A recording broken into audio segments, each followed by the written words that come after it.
irmãos, a paz do Senhor Jesus Cristo.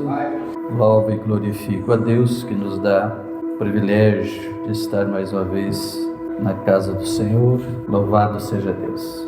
Agradeço ao pastor Kleber, amém, pelo convite e a confiança. Abre sua Bíblia aí, Atos capítulo 27, vamos ler alguns versículos aí.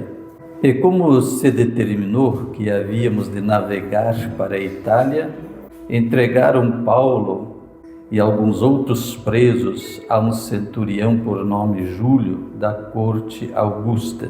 E embarcando nós em um navio adramatino, partimos navegando pelos lugares da costa da Ásia, estando conosco Aristarco Macedônio de Tessalônica. E chegamos no dia seguinte a Sidom, e Júlio, tratando Paulo humanamente, lhe permitiu ir ver os amigos para que cuidassem dele. E partindo dali fomos navegando abaixo de Chipre, porque os ventos eram contrários. E tendo atravessado o mar ao longo da Cilícia, de Panfilia, chegamos a Mira e a Lícia. E chegando ali o centurião, um navio de Alexandria que navegava para a Itália, nos fez embarcar nele. E como por muitos dias navegássemos vagarosamente, havendo chegado apenas de fronte de Cenido, não nos permitindo o vento ir mais adiante, navegamos abaixo de Creta junto a Salmone. E costeando-a dificilmente, chegamos a um lugar chamado Bons Portos, perto da qual estava a cidade de Lazéia. E passando muito tempo, e sendo já perigosa a navegação, pois também o jejum já tinha passado, Paulo os ademostrava, dizendo-lhe: Senhores, vejo que a navegação há de ser incômoda e com muito dano, não só para o navio e a carga, mas também para as nossas vidas. Mas o centurião cria mais no piloto e no mestre do que no que dizia Paulo. E como aquele porto não era cômodo para invernar, os mais deles foram de parecer que se partisse dali para ver se podiam chegar a Fenice, que é um porto de Creta, que olha para o lado do vento da África e do Curo, e invernar ali. E soprando o sul brandamente, lhes pareceu terem já o que desejavam. E fazendo-se de vela, foram de muito perto costeando Creta. Mas não muito depois, deu nele um pé de vento chamado Euroquilão. E sendo o navio arrebatado, e não podendo navegar contra o vento, dando de mão a tudo, nos deixamos ir à toa. É aqui, irmãos, desassentar. Li alguns versículos para a gente entender um pouco o contexto. É uma história longa. Foi a última viagem do apóstolo Paulo. Ele havia sido preso em Jerusalém, passou por várias audiências e várias entrevistas, ficou um longo tempo preso e por fim ele apelou, como era direito dele, cidadão romano, de ser julgado por César, o imperador romano, em Roma. Então é essa viagem que eles empreenderam, como lemos aqui. Para explicar um pouquinho, Paulo não era nenhum malfeitor. Ele foi preso por causa do Evangelho, por pregar a palavra de Deus. E aí nós precisamos entender, eu costumo dizer assim: Cristo foi perseguido antes de nascer, Cristo foi perseguido durante o seu nascimento, a sua infância, foi perseguido no seu ministério até ser crucificado, mas graças a Deus ele ressuscitou. Amém? Nos dando a garantia e a certeza da eternidade, da vida eterna. Mas o certo é que Cristo sempre foi perseguido. E o Evangelho chegou até nós à custa de muitos mártires. Depois deste período aqui, Paulo ficou um tempo preso em Roma e foi decapitado por ordem do imperador Nero. Então veja bem, atualmente existe muita perseguição aos cristãos e ainda se faz muitos mártires cristãos nesse mundo. As notícias você não vê nos meios convencionais popular de notícia. Parece que eles procuram ocultar essas coisas. Parece não, com certeza. Então você precisa pesquisar através de hoje as facilidades da internet e alguns sites específicos de missões e de outras coisas para você ver que os cristãos continuam sendo duramente perseguidos em muitos e muitos países, principalmente países de sistemas ditadores, socialistas, comunistas, islâmicos, entre outros, como China e outros países, Coreia do Norte, vários países árabes, onde se declarar cristão é se colocar no paredão, é botar o pescoço na forca. Então a gente vive um pouco mais sossegado aqui, mas nem tanto. O levante e a perseguição contra a igreja vem se intensificando. Por enquanto está nos campos ideológicos, mas processos já estão sendo movidos constantemente contra a igreja, contra pastores. Então a coisa está se complicando. Então quando nós lemos aqui a história de Paulo, ele não era nenhum malfeitor. Ele era um pregador do evangelho, alguém que Deus escolheu desde a infância, embora ele custou entender, mas Deus trabalhou preparando ele desde a infância para ser o grande apóstolo Paulo, o maior, sem dúvida, em obra e tudo, no tempo da igreja primitiva. E nesta ocasião ele está sendo levado prisioneiro para Roma, como falei. E aqui nós lemos um pouco do relato do início dessa viagem. E nós vemos em tudo a mão e a fidelidade de Deus.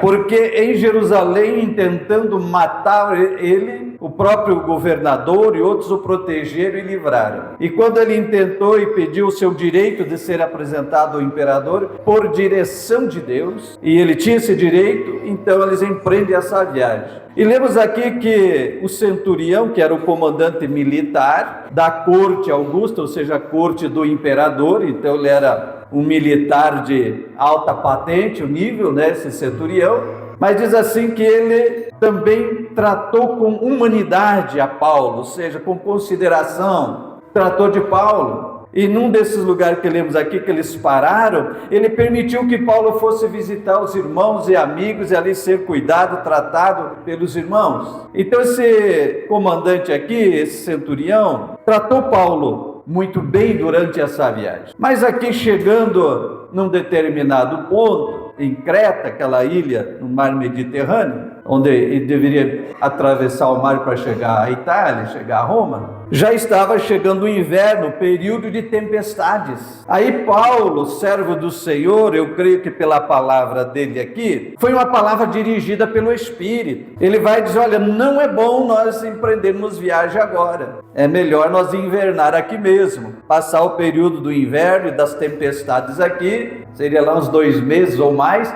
para depois seguir viagem. As dificuldades da época, naviozinho à vela, no mar, não tinha nada das tecnologias de hoje, se guiavam pelo sol, pela lua, pelas estrelas, não tinha essas facilidades. Então a segurança era melhor ficar, e Paulo dá o conselho, homem de Deus. Mas o que nós lemos? Que o centurião não deu crédito à palavra de Paulo e preferiu ouvir o piloto lá do navio, né, e o mestre do navio, né, a tripulação, ele preferiu ouvir. Isso é uma coisa muito natural. Qualquer um de nós ia preferir, claro, falando naturalmente, aquela pessoa que tem experiência no negócio. Olha, eles eram marinheiros, acostumados a navegar por aquelas águas, experiente. Paulo estava sendo levado como um prisioneiro, ele não tinha experiência, nunca foi marinheiro, não era nada disso. Então quem que naturalmente a gente ouve? Essa pessoa que tem experiência nessa área, nesse assunto. E aí é o erro de muitos nós, deixar de ouvir homens e mulheres de Deus. Se aquele homem tivesse olhado e dito, não, Paulo é um homem de Deus, ele está falando pelo Espírito de Deus, vale a pena ouvir esse homem. Mas eles preferiram seguir o caminho natural e não aceitaram o conselho do homem de Deus. E até hoje nós vivemos essas coisas. Vivemos um mundo que está afundando, mas os homens de Deus, eles não querem ouvir. O país está afundando, mas eles atacam a igreja. Muita coisa está indo mal na sociedade, nessa sociedade que os valores estão invertidos. E muitas vezes nós estamos como dizia João Batista, uma voz que clama no deserto, não querem ouvir. Quem tem a solução é Deus. E Deus tem os seus a quem Ele usa para falar na terra. Aleluia. Louvado seja Deus. Mas vivemos na figura como esse homem. Prefere as coisas naturais e não crer num Deus do sobrenatural. Ele diz que então pareceu bem ao comandante, ao centurião, ouviu o comandante, e pareceu bem empreender viagem. Não, vamos procurar um porto melhor. Ali o lugar não tinha muita conforto, enfim, condição de hospedar, e a tripulação e os passageiros do navio dava 276 pessoas que estavam naquele navio. Mais adiante fala isso, 276 pessoas. Era um porto que outros navios também paravam por ali, e não tinha muito conforto de hospedagem. Então disseram, vamos para frente, para o outro lado, mais adiante na ilha, para achar um porto melhor para se hospedar. E partiram. Mas diz assim que tinha um vento sul, brando, e pareceu tudo favorável. Às vezes umas aparências enganam. Meu Deus. Parecia tudo favorável, um vento brando. Ergueram velas e armaram as velas do navio e partiram viagem. E parece que tudo ia tranquilo. Mas dali a pouco diz assim, veio um pé de vento de surpresa. A vida sempre traz surpresas, não é fácil não. E como nós lemos aqui, diz que então aquele pé de vento se transforma aí numa grande tempestade. E eles perdem o controle do navio. Isso já nos diz algumas coisas, né? Às vezes surgem situações em que a gente perde totalmente o controle. E uma coisa difícil para o homem, porque o homem foi feito para ter o controle das coisas. Então por isso que às vezes dá conflito na família, porque às vezes a mulher quer ter o controle sobre o homem, mas Deus já criou o controle. Hoje nós somos família, mas só falando disso, que o homem por natureza ele tem que ter o controle das coisas na mão. Porque ele foi feito por Deus e dado a ele a capacidade de administrar as coisas. E colocado como líder dentro do jardim, líder sobre toda a natureza, líder dentro da família, foi dado ao homem a liderança. Então tá por natureza ele ter o controle. Então coisa difícil para o homem é quando a coisa foge do controle, que ele perde o controle. Ou dificuldade, né?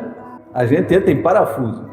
Agora você imagina de repente 276 homens dentro de um naviozinho daquele, a vela, e bate um vento. Eles estavam navegando costeando a ilha em direção a outro porto, mas bate um vento e leva eles para alto mar, e eles perdem o controle do navio completamente. O que diz seguinte? Nos deixamos levar à toa, à deriva, mar adentro. Imagina o pânico. Mas por quê? Porque deixaram de ouvir o conselho do homem de Deus antes. Sempre que nós ignorarmos a palavra de Deus, as consequências não serão boas. Por isso nós estamos vivendo um tempo de uma sociedade maléfica, doentia, atribulada, problemática, afundada na corrupção, na maldade, nos vícios, sendo destruída, carregada de cabeça para o inferno todo dia, multidões. Porque ignoram a mensagem da palavra de Deus, porque continuam perseguindo a igreja, e os pregadores, os missionários e os mensageiros de Deus continuam sendo perseguidos, e eles invertem, eles se fazem de vítima, dizendo a igreja é preconceituosa, a igreja é isso, a Bíblia é cheia de preconceito, de machismo, disso e daquilo, e atacam e dizem que tem que mudar a Bíblia, tem que retraduzir, tem que tirar partes da Bíblia, e quer nos impedir daquilo que pregamos contra o pecado, quer nos impedir de pregar, dizendo que somos preconceituosos.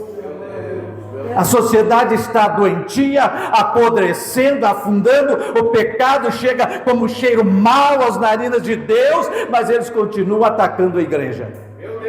E sempre que se ignora a palavra de Deus, as consequências vêm.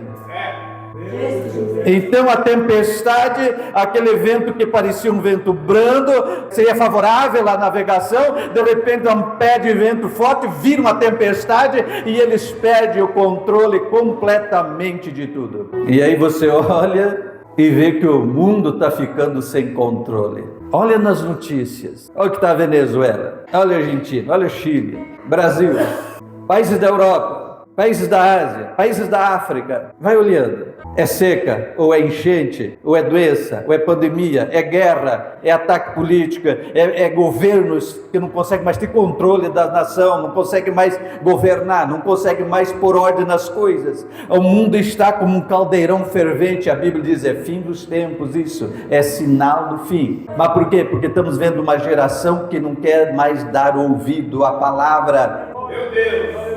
Mesmo muitas igrejas que se dizem cristãs, mas a palavra já foi banida dos púlpitos. É show, é espetáculo, é promoção pessoal, é apresentação pessoal, e menos palavra de Deus.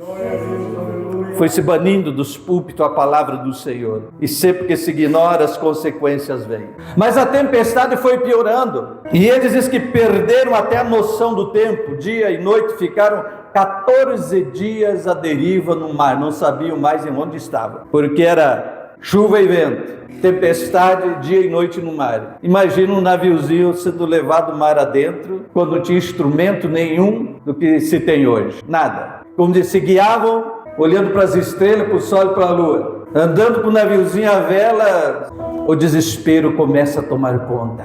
Paulo diz que fugiu deles toda a esperança de sobreviver. Vivemos uma geração doentia, que muita gente não tem mais esperança de viver, vivem abaixo de remédio para dormir, para acordar, para passar o dia, vive abaixo de medicação, vive abaixo de tratamentos psicológicos e psicólogos e psiquiatras e tanta coisa, e abaixo de medicamento, e uma sociedade cada vez mais doentia, dependente de tecnologia. Tem gente que já considera o vício na internet, nessa coisa aí, como um vício de droga. Já fizeram experiências, tiraram de alguns jovens o celular por um dia, dois, começa a ter crise de abstinência, como que tem crise de abstinência de droga, que é viciado.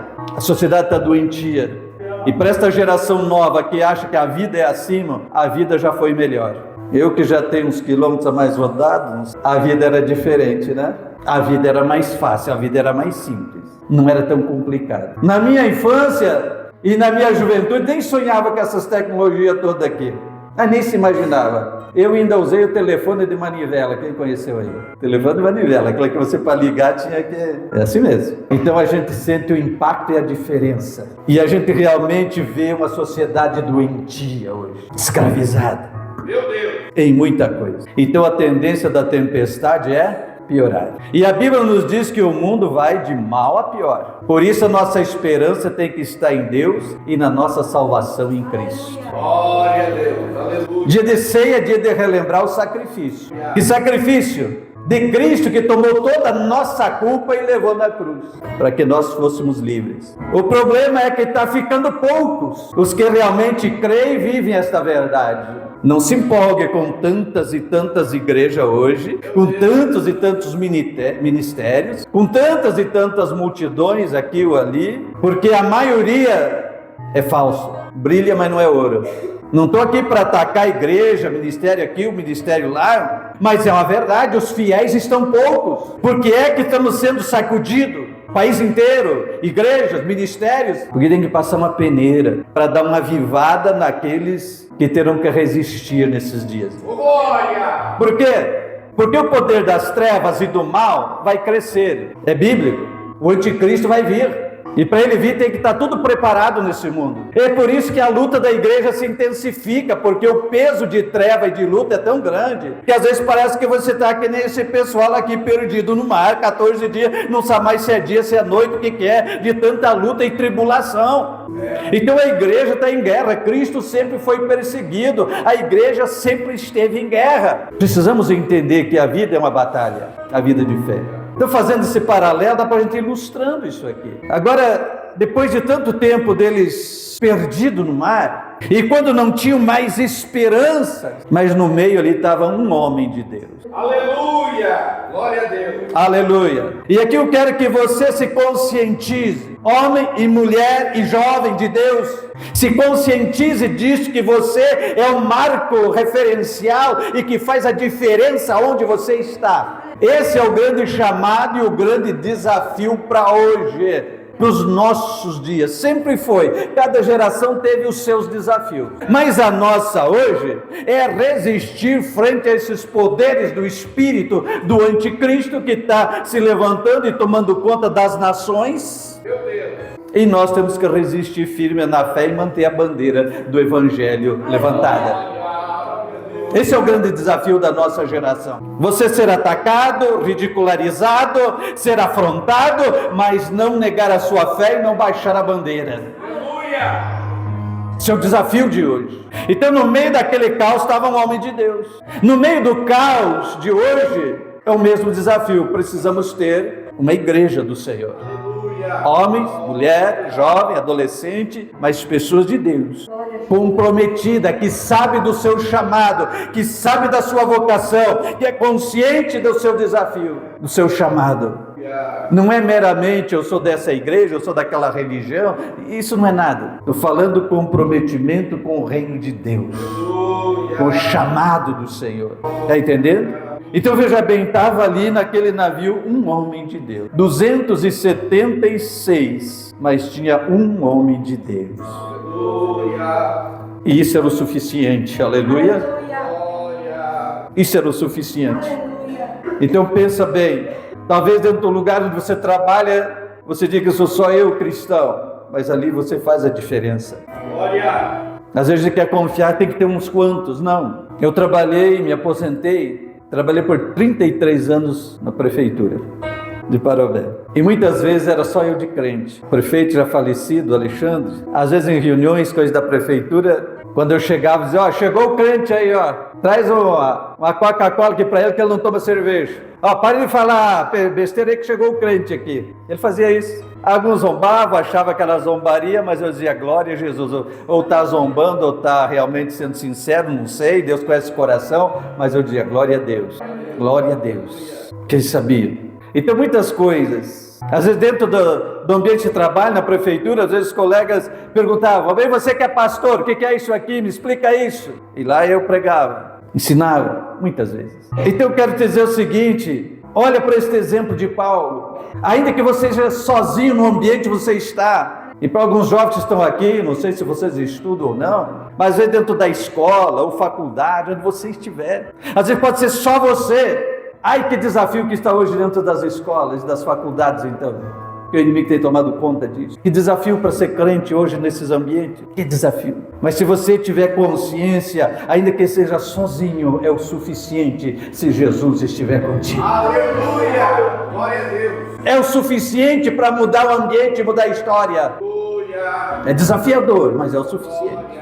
Então Paulo está ali sozinho, mas os olhos de Deus estão sobre ele em todo aquele momento. Glória! Passa um dia, 2, 3, 4, mas Paulo está firmado numa palavra, porque lá em Jerusalém Deus havia dito, Paulo, importa que você seja apresentado a César. Em Éfeso, antes dele ir ainda para Jerusalém, Deus usou profetas para falar com ele. Então ele estava baseado numa palavra de Deus, você vai ser levado a Roma, você tem que ser apresentado a César. Então Paulo sabia que não era aquela tempestade que ia acabar com ele, não. Então ele estava muito seguro que ele ia passar pela tempestade, porque ele ainda tinha uma missão. Então quando você está afirmado numa palavra de Deus, não nas falsas profecias que estão tomando conta por aí, mas na palavra de Deus, naquilo que o Espírito Santo fala ao teu coração, baseado nisso aqui, palavra de Deus, aquilo que o Espírito coloca em você, aquele chamado e aquela convicção de Deus, você está apoiado nisso, tenha certeza que o mundo não acaba enquanto não cumprir em você aquilo que Deus te chamou e te prometeu. Então Paulo estava muito seguro. E lá já pro 14º dia, Paulo recebe a visita do anjo do Senhor. Diz, Paulo, ninguém vai perecer nesse navio. Deus entregou todos na tua mão, aos teus cuidados. O prisioneiro virou o chefe da turma. Glória! Entende como Deus inverte a situação? Deus colocou na mão de Paulo. Paulo levanta pela manhã, está todo mundo desanimados, que nem comeram, comiam mais, estavam como, diz aí, esperando a morte chegar. Não tinha mais esperança, nem comeram, não comiam mais. Estavam todos arriados, desanimados, jogados pelos cantos, esperando, que não sabiam nem que ponto estavam mais no mar. Quer dizer, fugiu toda a esperança de salvação. Aí Paulo levanta pela manhã e ele tem a mensagem de Deus. Então presta atenção nisso, você tem uma mensagem de Deus. Não importa o caos que está à sua volta, na sua família, no ambiente que você trabalha, onde você estiver, não importa o caos que esteja, o município, o estado, a nação, não importa. Você é servo e serva de Deus, a mensagem de solução está com você.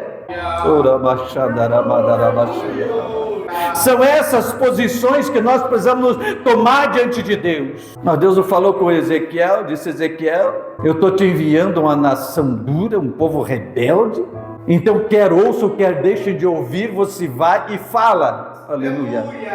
A palavra está contigo, vai e fala. Jeremias disse, eu sou menino, o Senhor não diga sou menino, eu te dou a palavra, você vai onde eu te mandar e fala. Então a mensagem de Deus está com a igreja, está comigo e contigo. Você é a igreja do Senhor, a mensagem está contigo. A direção para o mundo está contigo. A solução está com a gente. É nós que temos que mostrar. Ah, mas não querem ouvir. Foi o que o Senhor disse para o profeta: quer ouçam, quer deixe de ouvir. Você vai e fala: eu sei que estou te enviando uma nação dura, um povo rebelde. Meu Deus, aleluia. Mas vai falar, alguém vai crer, alguém vai aceitar. São poucos, como que arrebatando alguns do fogo. Alguns, não é todos. Mas vamos pescar, vamos buscar. Aí no meio daquela situação, Paulo levanta pela manhã com a palavra. Chama a atenção daquelas 276, então tirando Paulo é 275 mais. Paulo levanta e tem a resposta para os outros. E o que Paulo diz? Varões, se animem. Vamos falar gaúcho aqui. Tome coragem, se animem. Eu tenho uma mensagem. Qual é a mensagem?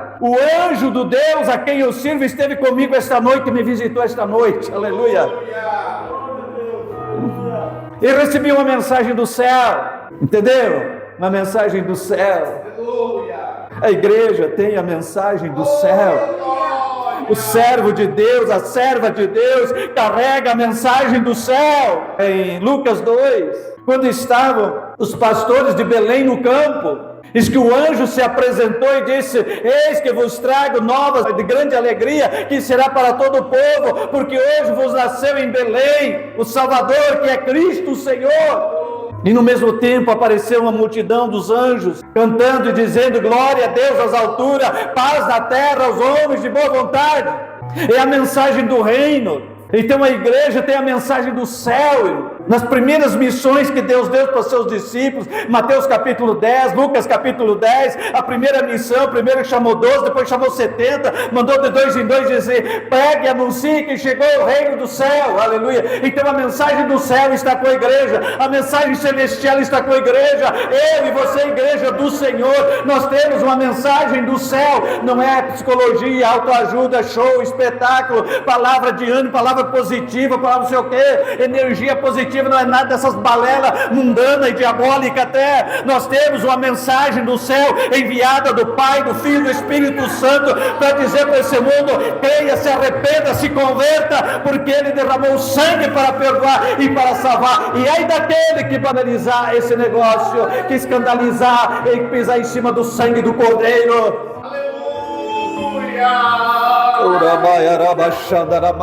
A coisa mais séria do que se pensa. Aleluia. Nós temos a mensagem celestial, a mensagem que vem do trono. Ezequiel 47, ele disse: eu vi uma água que saía do trono, do altar, saía do trono, do altar do Senhor. A água que é o Evangelho, que é a água da vida. E o anjo que ali estava, o varão, chama o profeta. Ele mede 1000 côvados, mais ou menos 500 metros. E diz para ele: entra na água. Ele entra, a água dá pelos tornozelos. O anjo mede mais 1000, a água dá pelo joelho. Mede mais 1000, a água dá pelos lombos, pela cintura. Mede mais 1000, era um rio que não dava pé, tinha que nadar. Esse é o Evangelho, essa é a mensagem que vem do trono. Ela é cada vez mais profunda, ela não se esgota, ela não diminui, ela aumenta, ela acrescenta, ela vem em abundância, não esgota, não encerra. O problema é que as pessoas estão ignorando a palavra, desprezando a palavra, estão fechando a Bíblia e abrindo outras fontes que não é do céu. Livros de autoajuda, de filosofia, de psicologia, de história paralela, história antibíblica até, o extra-bíblico, como dizem, e fazem grandes pregações em cima de coisas que não estão na Bíblia, e o povo acha bonito e aplaude porque não conhece Bíblia, porque se baniu dos púlpitos a pregação da palavra e o ensino da palavra. E aí vem com palavreados lindo, bonito, maravilhoso, mas que não está alicerçado na Bíblia, que não é mensagem que está vindo do trono, não saiu de lá, mas brilha e o pessoal acha que é ouro e fica aplaudindo. Estão sendo enganados. A única palavra que pode mudar e transformar a situação é aquela que vem do trono de Deus. Então Paulo, em meio ao caos, se levanta e diz: o anjo do Deus a quem eu sirvo esteve comigo esta noite, ele me trouxe uma mensagem do céu. Então eu tenho para vocês uma mensagem que veio do céu. E que mensagem é, Paulo? A salvação chegou, nenhuma alma vai se perder. O socorro virá, nenhuma alma vai se perder, nem um fio de cabelo de vocês vai se perder. Foi a mensagem que Paulo disse para ele: nem um fio de cabelo vai perecer. E o que é necessário, Paulo? É necessário que vocês comam para se fortalecer. Por que temos crente fraco? Porque não comem, porque não se alimenta mais desse pão. Aí vive fraquejando, vive tropeçando, vive lamentando, vive em lamúria, vive em queixa, e não vive de cabeça erguida, brilhando com a glória do anjo, com a glória do Espírito, com a glória da unção. Não, porque vive de cabeça baixa, queixando e lamentando, porque não se alimenta mais do pão e da água que vem do trono.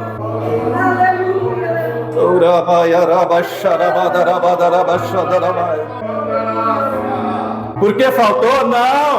Não faltou. Lá é abundância, o trono de Deus, a fonte do céu, é abundância, lá nunca seca, nunca falta, é eternidade. O problema é que os sacerdotes estão deixando de buscar. Aquela palavra de Oséias: o meu povo perece porque lhe falta conhecimento. Deus não está acusando o povo, Deus está acusando os líderes, os sacerdotes que não ensinavam mais o povo.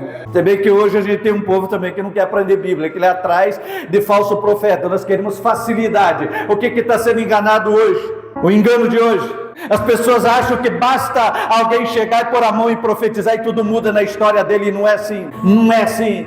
Se a pessoa não se converter a Cristo, Jesus disse bem claro: você expulsa o demônio de uma vida, ele sai e vai vagar, mas ele volta e acha a casa vazia, ele traz mais 7, e o segundo estado é pior do que o primeiro, 7 vezes pior. Por quê? Porque recebeu um sinal de Deus, mas não se converteu, a casa ficou vazia, o diabo volta e traz mais companheiros com ele. A verdadeira libertação, a verdadeira quebra de maldição está em se converter a Cristo e deixar o pecado. Senão não adianta campanha de quebra de maldição, não adianta pôr a mão, não adianta orar, expulsa um demônio num sábado, no outro está de novo, depois um domingo, no outro está de novo.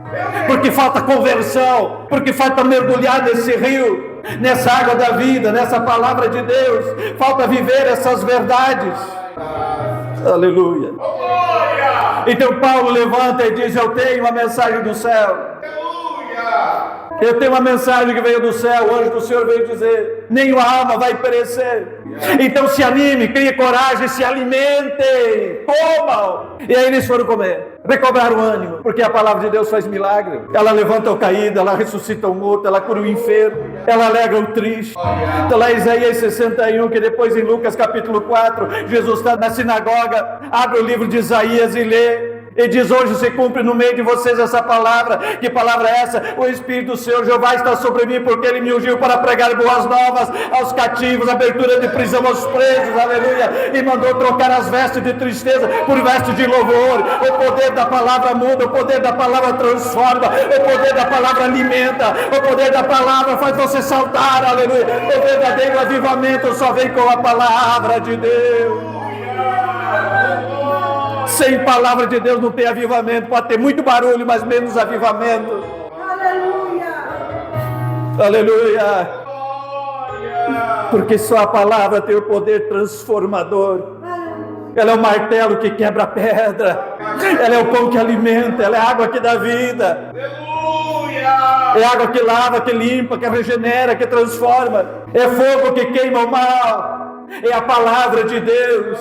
Por isso ela tem que ser lida, estudada, pregada, ensinada, vivida. Aleluia. Por que Jesus disse: aquele que ouve a minha palavra, eu vou comparar a um construtor. Aquele que ouve e não pratica é o insensato que edifica a sua construção da sua casa na areia. Mas aquele que ouve e põe em prática é o sábio construtor que edifica sobre a rocha, sobre um alicerce firme.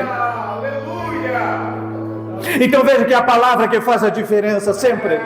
Aí quando Paulo diz esse negócio ali, eles se animam. Quem estava esperando morrer, esperando a morte, de repente revive e diz: nós teremos vida, nós viveremos. Lá na ilha de Creta não quiseram ouvir Paulo, preferiram o caminho natural das coisas. Vamos acreditar no marinheiro experiente, naquele que sabe de mar, não nesse aí. Mas quando tudo isso falhou, agora vamos ouvir aquele que sabe lá de cima. Meu Deus, aleluia. Aleluia, daquele que tem a mensagem lá de cima. E agora? Perderam o controle todo, não tinha mais. Aí se apresenta alguém que Aleluia.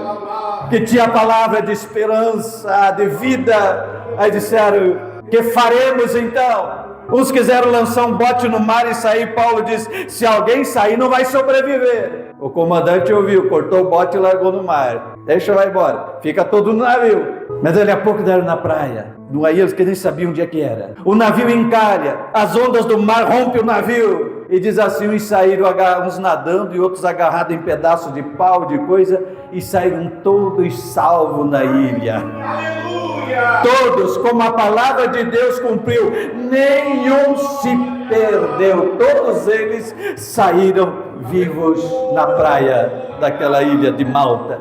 Glória! Porque Deus vela sobre a sua palavra para cumprir. Foi isso que Deus disse: Jeremias, o que é que tu está vendo? Jeremias: eu estou vendo uma amendoeira. E o Senhor disse: você viste muito bem, porque eu velo sobre a minha palavra para fazê-la cumprir. Mas o que tinha que ver? A amendoeira era a primeira árvore que florescia na primavera e não falhava nunca a sua flor. Por isso ele disse: você está vendo bem, eu velo sobre a minha palavra. Assim como a flor da amendoeira nunca falha na primavera, a primeira a florescer, Deus está dizendo assim: eu cumpro a minha palavra, ela nunca falha. Aleluia. Então ali saíram todos salvos na praia. Aí todo molhado, encharcado, frio. Ao lá, e o pessoal da ilha recebe muito bem eles e acolhem todos eles e já vão fazer uma fogueira. E lá vai Paulo, o líder sempre. E lá vai Paulo juntar graveto, coisa, ele não ficou parado. Agora me sirvam aí, né? Como alguns fazem, vai pro trono e quer ser servido. Ele foi dos primeiros a ir lá e juntar lenha e graveto e fazer uma fogueira, e junto com o pessoal ali, imagina 270 e poucas pessoas, mas o pessoal da ilha que vieram era uma multidão. Mas uma serpente venenosa morde a mão do Paulo. Aí o pessoal já começa o julgamento. Só pode ser um malfeitor mesmo. Se salvou do mar, da tempestade, mas a justiça não deixa ele viver, vai morrer. Porque o pessoal da ilha sabia que era uma víbora perigosa, era venenosa mesmo. Diz que estavam esperando Paulo morrer a qualquer hora. Vai cair duro aí, vai cair morto, vai inchar a mão. E a hora foi passando e nada acontecia. Diz que Paulo simplesmente chacoalhou a cobra na brasa ali, no fogo, e continuou normalmente, como se nada tivesse acontecido. Meu Deus! Dali a pouco começaram a olhar, já que o tempo passou e nenhum efeito deu, disseram: é um Deus que está aqui. Mas lá estava um ancião daquela ilha que estava doente. Paulo já foi lá, já orou, Jesus curou e já ganhou alma para Jesus. Irmão, não tem tempo ruim para quem está cheio de Deus, cheio da graça de Deus. Ele prega em todo o tempo e aqui e ali ele vai ganhar alma. Vai ganhar alma. Está ruim, está complicado, mas Deus está no controle. Deus está no domínio da coisa. Deus tem tudo na sua mão. Deus tem a situação sob controle. Deus tem a situação sob controle. Recebe essa palavra em nome de Jesus. Kleber, recebe essa palavra em nome de Jesus. O controle está na mão de Deus. Irmão, irmã, o controle está na mão de Deus. Amém, irmão Edson, o controle está na mão de Deus.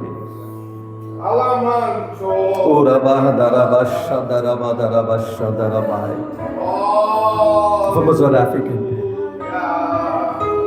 Preciso dizer, Deus sabe para quem. Creia e confie no meio desta situação. O controle está na mão de Deus.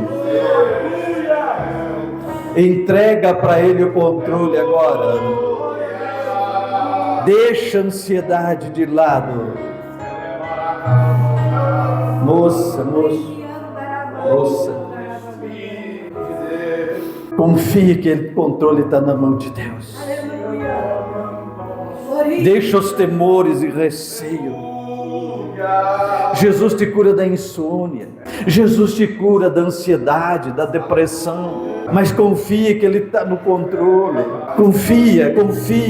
Essa situação, a sua vida, sua família, seu amanhã, seu depois de amanhã, seu futuro, está no controle de Deus, está na mão de Deus. Aleluia.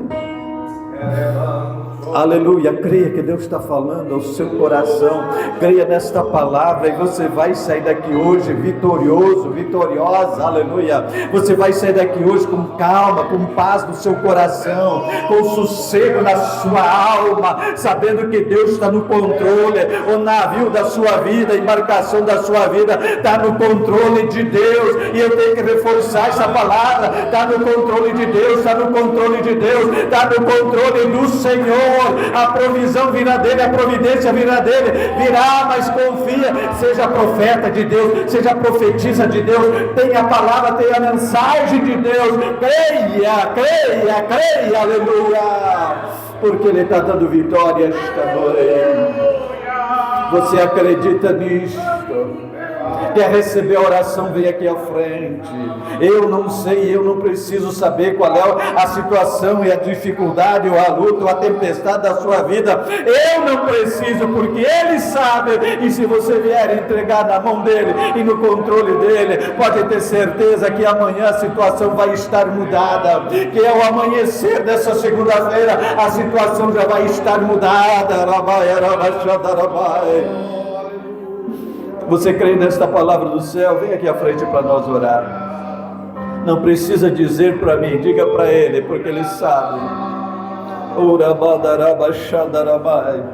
Agora, se você quiser glorificar a Deus e dizer: eu estava em depressão, eu estava com insônia, não está mais.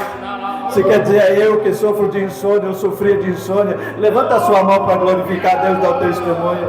Glória a Deus, glória a Deus, glória a Deus, viu? A palavra do céu não falha. A palavra do céu não falha, viu? Aleluia.